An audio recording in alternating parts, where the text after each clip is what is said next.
हरे कृष्णा दोस्तों, आपका दोस्त दीपेंद्र गिरावानी शेयरिंग सेशन के 117वें सेशन में आपका स्वागत करता हूं।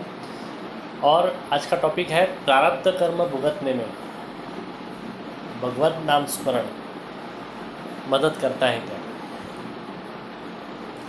अपना इष्ट देव का नाम जप प्रारब्ध कर्म भुगतने में बहुत ही मदद करता है। हमारे इष्ट देव समझो राम है, तो राम नाम का जप संसार चक्र में फंसे हुए आदमी को भवसागर से पार उतारता है, उसे मुक्त करता है उसमें से, ऐसे संत कहते हैं।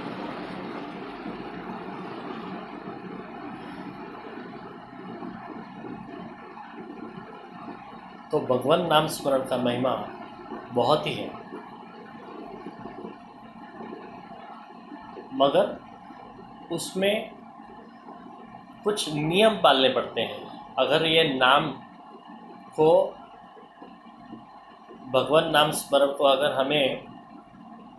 हम चाहते हैं कि वो फल देवे, हमारे प्रारब्ध कर्म भुगतने में वो सहाय करें, तो उसमें हमें कुछ नियम पालने पड़ेंगे। जैसे कि दो तरह की तबीबी यानी वैद्यकीय ट्रीटमेंट होती है, कि एलोपैथी और एक आयुर्वेदिक। एलोपैथी की ट्रीटमेंट में आपको कोई पथ्य या तो चरी बोले तो नियम, कोई नियम पालने की ज़रूरत नहीं होती है। आप इंजेक्शन लिया करो, आप गोलियां खाया करो, आप मिर्ची खा सकते हो, तेल खा सकते हो, सब कुछ खा सकते हो, उसमें कोई नियम नहीं है।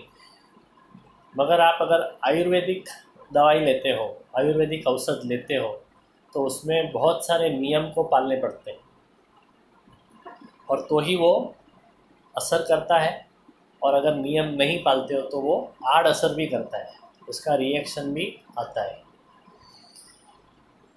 अगर आप उसे बराबर से नियम के साथ ये औषध को लेते हो तो आपको वो जड़ से उस रोग को बाहर निकालेंगे। एलोपैथी ट्रीटमेंट में ज़्यादा करके ऐसा होता है कि आपका जो रोग है उसको वो दबा देती है। एलोपैथी दवा आपके रोग को दबा देती है, आपको तात्कालिक राहत मिलती है। मगर आयुर्वेदिक दवाइयाँ आपके रोग को जड़ मूल में से यानी मूल में से बाहर निकालती है। भले उसको थोड़ा प्रोसेस में टाइम लगता है, मगर वो मूल में से बाहर निकालती है। तो वैसे ही नाम स्मरण, नाम जप का महिमा ऐसा है कि अगर हम इसे नियम के साथ करें तो उसका फल मिलता ही है।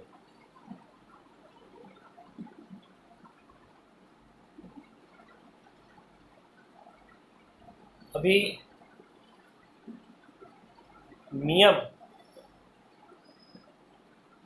नियम क्या है? एक भक्त कवि ने लिखा है कि इसमें 8 नियम है। नाम जप के साथ में आप ये 8 नियमों का भी पालन करोगे ना, तो उसका फल आपको पक्का मिलता है, और प्रारब्ध कर्म भुगतने में भी आपको सहाय मिलती है। ये 8 नियम क्या है वो अभी जानेंगे, मगर उसके पहले एक दोहा सुन लेते हैं। हरिनु नाम स्मरण रसायन सेवे, हरिनु नाम रसायन सेवे, पर जो पथ्य पढ़ाए नहीं। हरि का नाम रसायन का सेवन करके अगर जो पथ्य बोले तो नियम अगर पालन नहीं करते हैं तो नाम रटणनु फल नव पावे, तो नाम रटन का फल नहीं मिलता है और भवरोग टलता नहीं। अब ये 8 नियम क्या है वो आप जानते हैं। सबसे पहला है कि असत्य नहीं बोलना है। दूसरा है किसी की निंदा नहीं करनी है। तीसरा है अपनी तारीफ नहीं करनी है और सुननी भी नहीं। चौथा है किसी व्यसन में नहीं फंसना है। पांचवा है पर द्रव्य या तो पर धन पत्थर के समान मानना है और उसे लेना नहीं है। पर स्त्री माता के समान मानना है, पर स्त्री को माता के समान मानना है और उसमें उस पे कुदृष्टि नहीं डालनी है। छठा है, मैं बहुत बड़ा भक्त हूँ वैसा अभिमान नहीं करना है। या तो आठवां है, मैं बड़ा ज्ञानी हो गया हूँ, वैसा भी अभिमान कभी भी नहीं करना है। तो ये 8 नियम हैं। अभी 8 में से एक भी नियम हम अगर ईमानदारी से पालते हैं ना, तो भी हमें ये जो नाम स्मरण रूपी जो आयुर्वेदिक औषध है ना, वो असर करती है और हमारे प्रारब्ध कर्म भुगतने में भी हमें सहाय मिलती है। मगर नॉर्मली हमारा आपका अनुभव ऐसा है कि आठों के 8 नियम बड़े कठिन हैं और हम उसमें से एक भी नहीं पाल सकते हैं, तो फिर प्रारब्ध कर्म भुगतने में हमें सहाय नहीं मिलती है और हम बहुत सा घर में फंसते रहते हैं। ये औषध आयुर्वेदिक ऐसा है कि इसका नियम का बराबर पालन करेंगे तो आपका भवरोग में से, भवरोग जो बोलते हैं ना, जो आपका जन्म जन्म से जो रोग है उसमें से वो जड़ में से बाहर निकालेगा और आपको जन्म मरण के चक्कर में से मुक्ति दिलाएगा, आपको मोक्ष ही मिल जाएगा सीधा। ऐसी ताकत है इसमें, नाम स्मरण में, नाम जप में। मगर उसके साथ ये नियम भी पालने उतने ही ज़रूरी है। करोड़ में एकाध आदमी ऐसा होगा जो ये 8 का 8 नियम पालता होगा।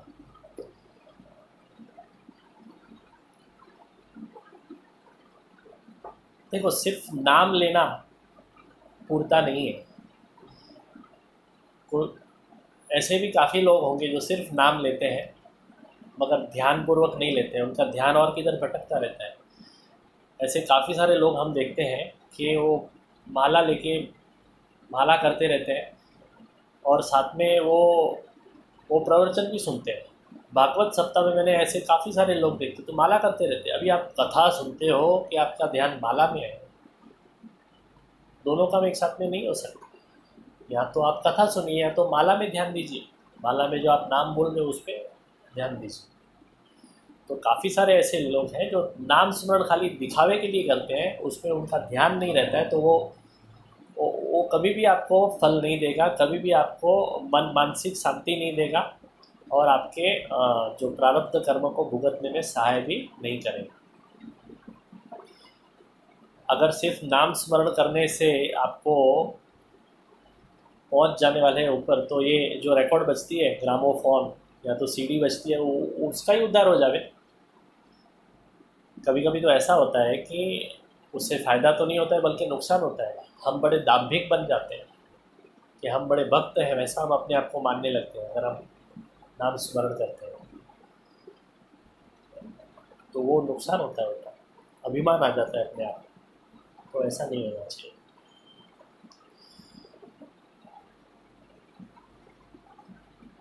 नाम स्मरण के साथ साथ में ये नियम पालने भी उतने ही ज़रूरी है। अभी अखा भक्त जो हमारे गुजरात के बड़े भक्त कवि हैं, वो ऐसा लिखते हैं कि तिलक करता 53 वया, तिलक करते करते 53 साल निकल गए, जप माड़ा ना नाखा गया, जप करते करते माला टूट गई, कथा सुनी सुनी फूट्या कान, तोय न थयूं ब्रह्मज्ञान। ब्रह्मज्ञान हुआ नहीं, इतनी सारी कथा सुन ली फिर भी। एक मूर्ख ने एवी टेव, पत्थर एटला पूजे देव। जितने पत्थर है उसको देव समझ के पूछते, ऐसे भी मूर्ख लोग हैं। तुलसी देखी तोड़े पान, तुलसी के पत्ते देखे तोड़ लेते हैं। और पानी देखी करे स्नान, जिधर पानी देखते उधर स्नान करने बैठ जाते हैं। तो ऐसे मूर्ख लोगों की कमी नहीं है, तो उससे भवरोग मिटता नहीं है।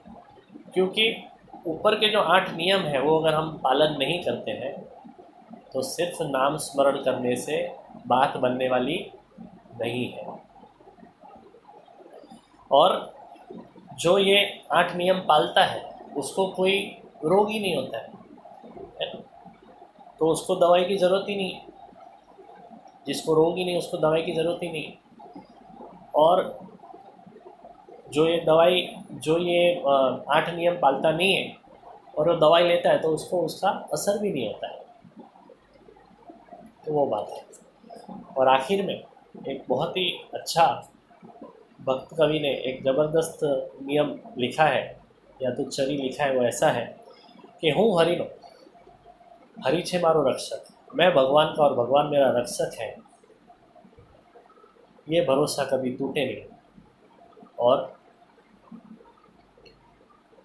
हरि जो करे वो मम हित हो, यानी भगवान जो करेगा मेरा अच्छे के लिए ही करेगा, वो निश्चय कभी बदलेंगे। तो दोस्तों आज इतना ही। कल हम नया टॉपिक के साथ में मिलेंगे जो होगा, बस ये कंटिन्यूटी में अपना वैसा चलते रहेगा। कल का टॉपिक है कि संचित कर्म में से कैसे छूटना है। अभी प्रारब्ध कर्म में से हमने कैसे छूटना है, क्रियामाण कर्म से कैसे छूटना वो हमने देखा, प्रारब्ध हमने देखा। अभी संचित कर्म में से कैसे छूटना वो हम कल देखेंगे। तो तब तक के लिए गुड नाइट, हरे कृष्ण।